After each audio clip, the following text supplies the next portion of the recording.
this weekend is the big AEW pay-per-view. They're going to be in your old stomping grounds for TV, the old Cow Palace, which I know you've had more than your fair share of matches in. But this Yeah, weekend absolutely. is a pretty big time show. It's a really loaded show, a heavy wrestling show. If that's what you're looking for, boy, they got it in spades. The main event is MJF and Bryan Danielson in a 60-minute Iron Man match for the AEW World Championship. What do you think happens here, Rick? Well, first of all, I love those kind of matches. You know how I feel about it because there are so few people that can pull them off because Yes. they have to go 60 minutes, right? Yes. And that alone is an art in itself. And I don't give a shit when anybody says, if you haven't gone 60 minutes before, I don't think MJF has done an hour Broadway before, has he? I don't believe so. No, And I don't know if Brian has either. But I mean, he they, has. they certainly have this. They certainly have the ability, but a lot of it will depend on timing and pacing, and it's going to require to be really good, and they'll be judged by a guy like me very heavily because they always say, "Oh, the old time guys couldn't." Me and Steve Mo could do them standing on our head. Me and Ricky Morton could do them standing on our head, and we didn't sit in rest holds and headlocks and shit like that. Some guys you had to, but there's some guys that could go an hour without blinking an eye. Harley, Jack Briscoe. I mean, it's a lost art because the guys don't have to do it.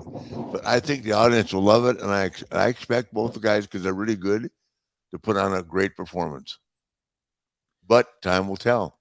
You know what? Here's the last 15 minutes makes or breaks it. Actually, the last 10 minutes, they got to save everything they have for the last 10 minutes because they can forget about the first 45 and wish it hadn't even happened until the last 10. That's when we'll see what they got. That's a lot of pressure. Last year at Revolution, MJF had his longest match in AEW history so far. He went 38 minutes and 9 seconds, and he beat CM Punk. Mm-hmm. That's a big show. I Yeah. mean, Yep. That's still 22 minutes short of an hour. yes, it is. Me, I had my blade out 3 times. I was taking my blade out for the 3rd time going into the last 20 minutes, hoping there was another place I could cut myself. Do you think fans, like if you were booking this, would you put a 60-minute Iron Man match on last? Not one where, it could end at any time. I know you used to have a lot of 60-minute time limit draws, but that's not what this is. Regardless, they're going 60 minutes. I would think you would start the show with that rather than finish with that. What do you think about that? I think if they are, I think I know what you're saying, but I would be if I'm supposed to be the champion. It's for the title, right? Yep. Champion's got to go on last. I'm emphatic about that. Champion goes on last.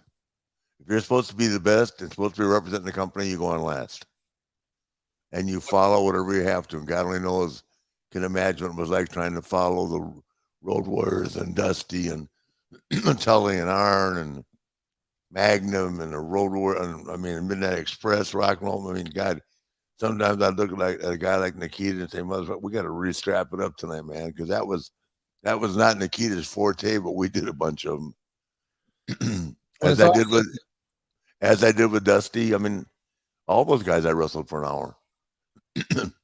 When it's all said and done, who do you think gets their hand raised? MJF, or do we have a new champion in Bryan Danielson? I would leave it at MJF. Hmm. I certainly would. Next up, we've got a tag affair. The Guns, Billy Gunn's son, Austin Gunn, and Colton Gunn are going to take on the Acclaimed, Jay Lethal, and Jeff Jarrett. And of course, there's one more opportunity. So there's still a mystery team that can earn their way into that shot.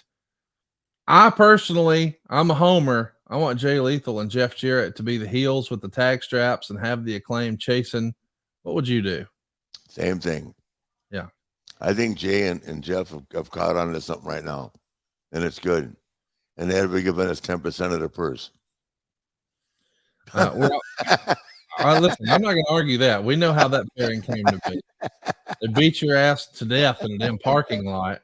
The least they can do is send a little vig up. Send me a little bit, just a little bit, Jeff. Come on. We got a Texas death match that's got a lot of intrigue. Yes, I know it's in California, but the rivalry really had the heat turned up in Texas. So it's a Texas death match with Hangman Adam Page and Jon Moxley. Who are you picking there? Moxley. He's good in those matches. Well, they both are. But that's right up John's alley. John is that rugged, tough guy that just look at him. John's pretty good in those kind of matches. I'm picking John to win. Samoa Joe will be defending his AEW TNT Championship against Wardlow. Of course, we heard the backstory that those guys became friendly, and Wardlow had grown his hair out to sort of honor his father. And after Samoa Joe beat him recently, he cut his hair. Mm-hmm. So the TNT title is on the line, but it's a lot more than belts. It's family pride. Samoa Joe coming in as the big time heel and the champ. Who are you picking, Samoa Joe or Wardlow? I'm picking Samoa Joe. Keep that story going. I don't know enough about Wardlow. Sorry, I mean I've only seen him perform a couple times, but Samoa Joe is a good heel. Great heel. Yeah, real good. Speaking of good heels, Chris Jericho's one. The Jericho Appreciation Society will be banned from ringside when Jericho wrestles Ricky Starks. Have you had a chance to catch much of Ricky Starks? He's a pretty good promo. I think you'd dig that. I have. And I think this is a deal where it's kind of like with John. If it happens, I think it's going to, where John is going to wrestle Austin Theory. Yep. It's one of those deals that being able to wrestle at the level of being able to wrestle and hang with a guy at the level of Jericho's notoriety and his skill will make this kid. It can make him or break him. So you're going Ricky Starks? I'm looking for Jericho to put him over, and but give him a hell of a match. Well said. I'm looking forward to that. Jamie, I think Chris knows that he's got nothing to gain, and I think Chris is more about helping. He's a lot like Cena. I think he's more about helping a young guy has come along, and it's not going to hurt Chris's legacy at all to help this kid out. No doubt. He's a made man. Jamie Hayter is a made woman. She's the AEW Women's Champion. She's going to be defending in a 3-way against Ruby Soho and Soraya, the former Paige from WWE. What do you expect here? Soraya. Me too. She's looking good. I watched her the other night. She looks great. And then the match that everybody's going to be buzzing about, the 6-man tag team championship for the AEW World Trios titles. The Elite taking on the House of Black. It's Kenny Omega and the Young Bucks against Malachi Black, Brody King, and Buddy Matthews.